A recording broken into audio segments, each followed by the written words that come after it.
Oh my God. This week, first it was Walking Dead. Now Gotham is just all over the place. Okay. Okay. Let's get into it. With this episode of Gotham, it's picking up where the last episode left off, with our Firefly character on the run with Catwoman, or Selena Kyle, and, of course, they end up, like, oh, we gotta ditch town, let's go get some money. Jim is, of course, now breaking regulation by doing exactly what he learned in the last season, or last year, whichever, you want to call it, by beating down criminals the same way Bullock would do in order to get information. Automatically, the chief, his new in-charge person, not happy with it, all the way to the point where you kind of see that Jim isn't really all there on the right side. He does have his obvious problem with staying inside the law, even though his whole point is we gotta stay inside the law. It's a lot of breaking here. The stuff with Gallivan, he is really demented and really smart too. You can see he's sort of luring Bruce in to make him, much easier to, I want to say, probably kill or maybe just humiliate in this whole revenge scheme that he's going with. And what's more, he found out about Butch, which honestly, it wasn't all that hard, I guess, for him to figure it out. Butch is not the best of liars. His poker face was terrible. I'm just gonna say it. The poker face was terrible. And of course, with Penguin at the end of the episode, what happens? Butch says he knows where Penguin's mother is. However, I'm inclined to think that maybe Butch may have been rehabilitated or, sort of mentally messed up to the point where now he's loyal to Gallivan, because we have no idea what this guy is capable of. And, of course, now we got so much more stuff. Firefly has killed her brothers.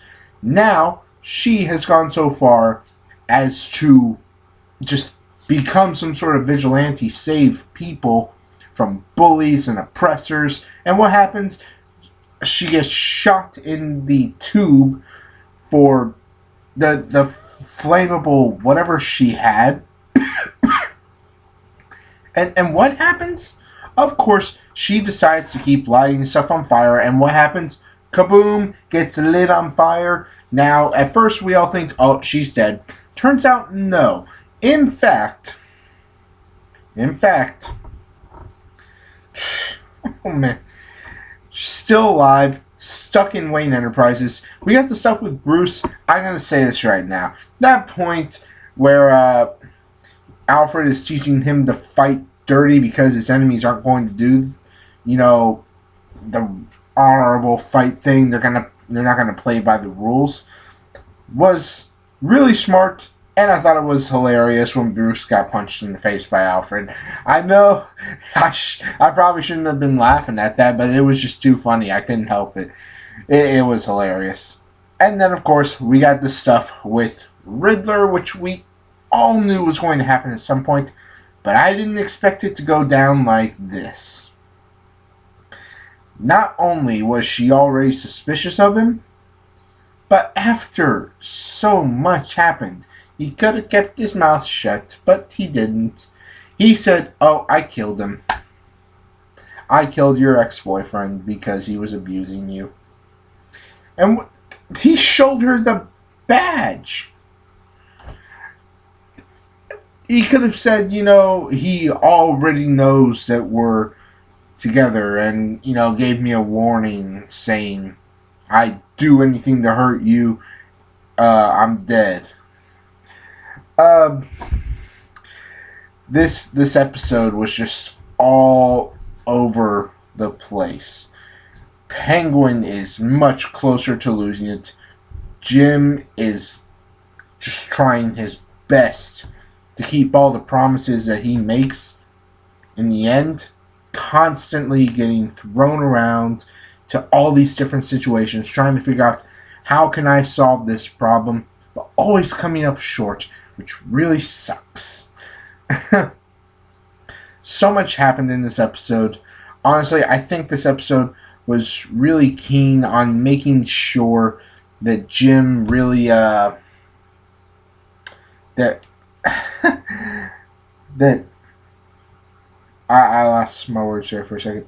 This was keen on getting Riddler's stage out of it, as well as getting done with the Firefly sequence, getting more into the Galavan story, which I have a small theory. I could be wrong, but it is possible that Galavan, I know that this is not how it technically goes in the comic books most of the time, but Galavan may have hired or been the person who killed Bruce's parents.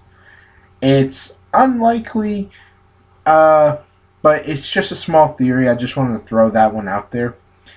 All in all, for this episode, what did I give it? I give this one 8.2 out of 10. Really dramatic. A lot of craziness in it.